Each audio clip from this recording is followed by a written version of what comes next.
Welcome to Real World Peaceful Parenting, a podcast for parents that are tired of yelling, threatening, and punishing their kids. Join mom and master certified parent coach Lisa Smith as she gives you actionable, step-by-step strategies that'll help you transform your household from chaos to cooperation. Let's dive in. Welcome to today's episode. I am so excited to be with you here today. And I wanted to start today's episode by giving a real world peaceful parenting shout out to Beth Meacher. Beth left this review on Apple Podcast. She said, "Awesome. I've only been listening to a few episodes, but I already feel so motivated to be a better parent. Thank you, Beth. Thank you from the bottom of my heart, because that's what we're doing here together in 2022. It's the year of becoming a better parent." And Beth said it so eloquently. I've only listened to a few episodes, but already feel motivated to be a better parent. So again, thank you, Beth. And thank you to all of you who've rated and reviewed the podcast. I so appreciate the feedback, so appreciate it. But more importantly, I want to thank you because when you rate or review the podcast, what you're doing is you're paying it forward to other families. You see, when you leave a review, the podcast service is much more likely to recommend this podcast when people are looking for a parenting resource. So when you take the time to leave a review or rate the podcast, you're paying it forward to other families and, more importantly, to children who really need their parents to hear this information. So from the bottom of my heart, thank you. Thank you for helping to change the world one family at a time. And as we move into month 3 in our journey, in our year of becoming a better parent, let me ask you, do you sometimes fear that your peaceful parenting will lead to a spoiled child or an overindulged adult? Yeah? Or are there adults in your life, like maybe your partner or maybe your ex-partner, maybe your co-parent, maybe your in-laws, maybe your parents, or family members who tell you that your child is spoiled or going to be spoiled if you keep parenting that way? Or that you're parenting, going to your child when they're upset, refusing to tell them to toughen up, asking them what they're feeling will spoil them? If you're experiencing any of this, I imagine it doesn't feel good and you feel confused or unsure. It often feels confusing and frustrating that you're committed to peaceful parenting and others around you who care about you and care about your kids aren't on board. Or worse yet, they're telling you that the connection you are seeking and experiencing will ruin your kids by spoiling them. And if you didn't feel safe and secure growing up, this accusation might even make your own inner child feel unsafe.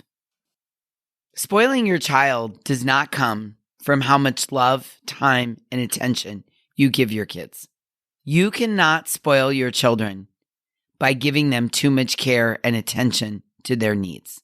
In the same way, you can't spoil a baby by holding him or her too much or responding to her needs every time she expresses them. So let's take a minute to ask ourselves this question. What does spoil even mean? Well, I went to Webster's dictionary and I looked it up. And here's what it said. Spoil is to impair the disposition or character by overindulgence or excess praise.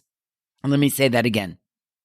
Spoil is to impair the disposition or character by overindulgence or excessive praise, or to pamper excessively, or to coddle. I'm so glad I looked this up. Let me ask you this. If you're attending to your kids' needs, is it overindulgence? Is it excessive?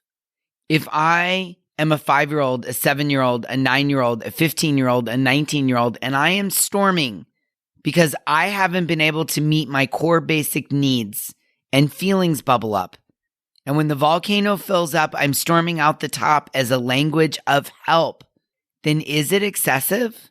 I don't think so. I think it's baseline. I think I'm just trying to get my needs met. In fact, it's just the opposite. By attending to your child's needs, being present with him or her, and trying to meet their emotional needs, you provide them the gift of secure attachment. A secure attachment bond meets a child's needs for security, calm, and understanding, and it allows for optimal development of the child's nervous system. Kids who are securely attached have learned they can trust people to take care of them. And kids who are securely attached tend to react well to stress. They're willing to try new things independently. They form stronger interpersonal relationships, and they become superior problem solvers. Research over the years shows that children who form secure attachments with their parents have much better outcomes all throughout their life. Secure attachment patterns are formed when parents see and respond to the needs of their children. Now, let me be clear here. We're not talking about the wants.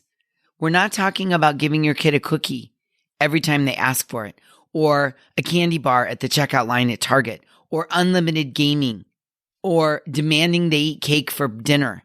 I'm not talking about that. I'm talking about core basic needs: attention, affection, autonomy, acceptance, connection.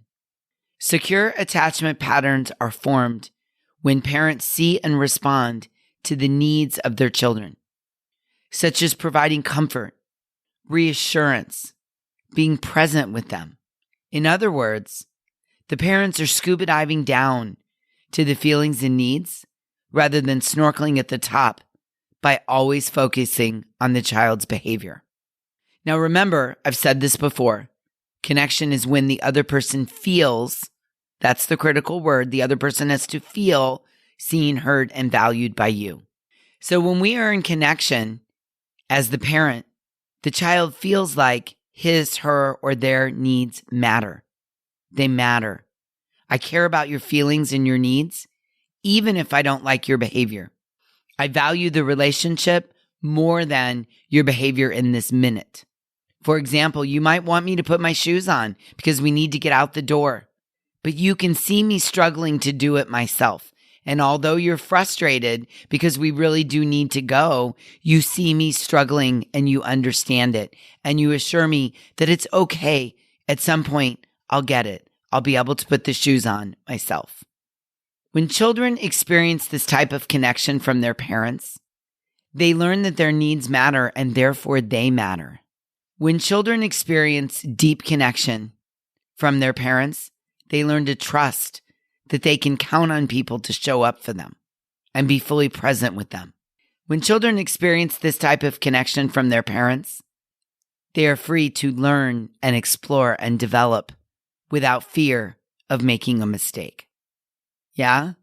Oh, I want that for every one of our kids in the world. I want all of it. And I know it's possible, one family at a time. And you're doing it. You're working on it. Just by showing up here and listening with an open mind. I'm so proud of you that you're on this journey with me in 2022, in the year of becoming a better parent. I love it. Let's go back to the dictionary definition of spoiled.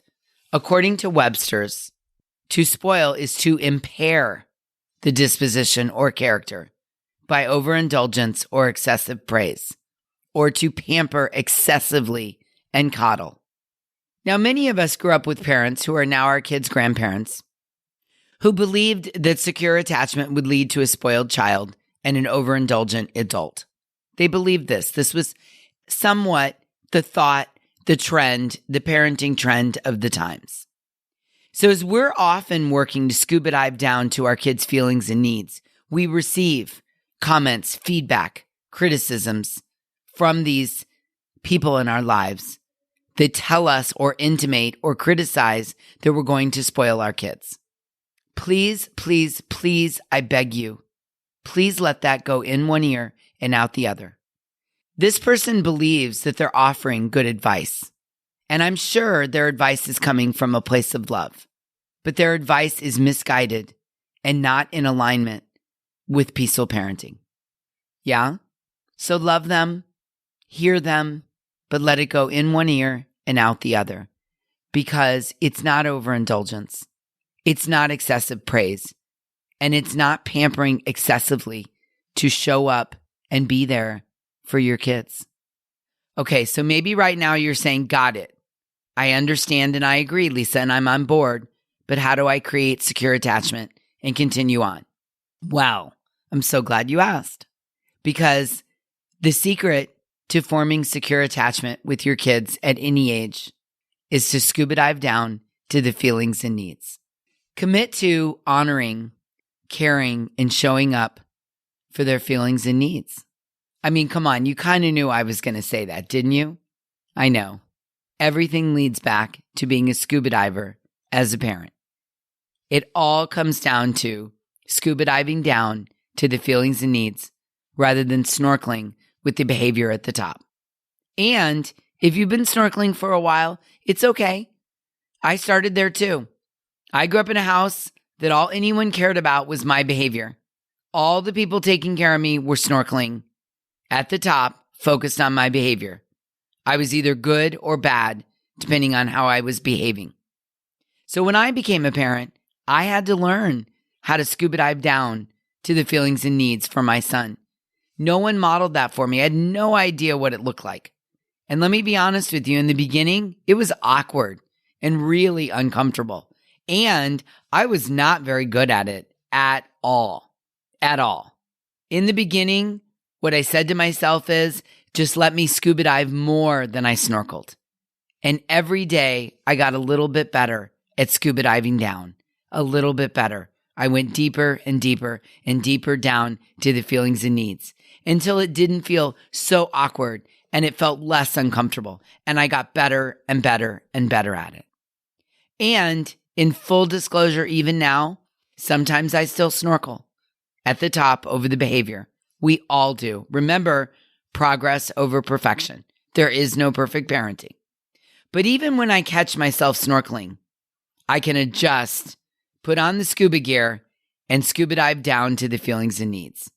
And my motivation is that my son will feel connection. And I just see now at 17 how secure he feels about himself and the world and our relationship and his confidence and his place in the world. I can see that he feels secure in a way at his age that I never felt when I was 17. Now, here's what we know today. Kids who are parented with secure attachment, i.e. connection, grow up to have less extreme reactions to distress, both as children, teens, and adults. Kids who are parented with connection grow up to have better coping skills for life. Kids who grow up with connection have better problem-solving skills. Kids who grow up with connection are better at forming family, peer, and romantic relationships. And my favorite, kids who grow up with connection think more of themselves and have higher self-esteem. Sounds amazing, right? I want that for my son, and I want that for your kids too. Each and every one of your kids. And it's possible. We can do this. You can do this. I don't care how old your kids are. I don't care if you've been snorkeling at the top for years. Doesn't matter. You can create connection right now with your kids at any age. I know you can. I absolutely know you can do this. So what I want you to do in 2022, the year of becoming a better parent, is put on your scuba gear, get all kitted up, put on all the equipment, the mask, the fins, the mouthpiece, the tank, put it all on. It's going to be awkward and uncomfortable, yes, but put it on and begin to scuba dive down to the feelings and needs to create that connection so that your kids can have less extreme reactions to distress, have better coping skills, have better problem-solving skills, be better at forming relationships, and think more of themselves. So good, right? I know. You've got this. I know it. Join me in the worldwide community of scuba diving down to the feelings and needs. So good. All right. Until we meet again, I'm wishing you peaceful parenting. Thank you so much for listening today. I want to personally invite you to head over to thepeacefulparent.com/welcome and sign up for my free Peaceful Parenting mini course. You'll find everything you need to get started on the path to peaceful parenting just waiting for you over there at www.thepeacefulparent.com/welcome. Can't wait for you to get started. Thanks for listening to Real World Peaceful Parenting. If you want more info on how you can transform your parenting, visit thepeacefulparent.com. See you soon.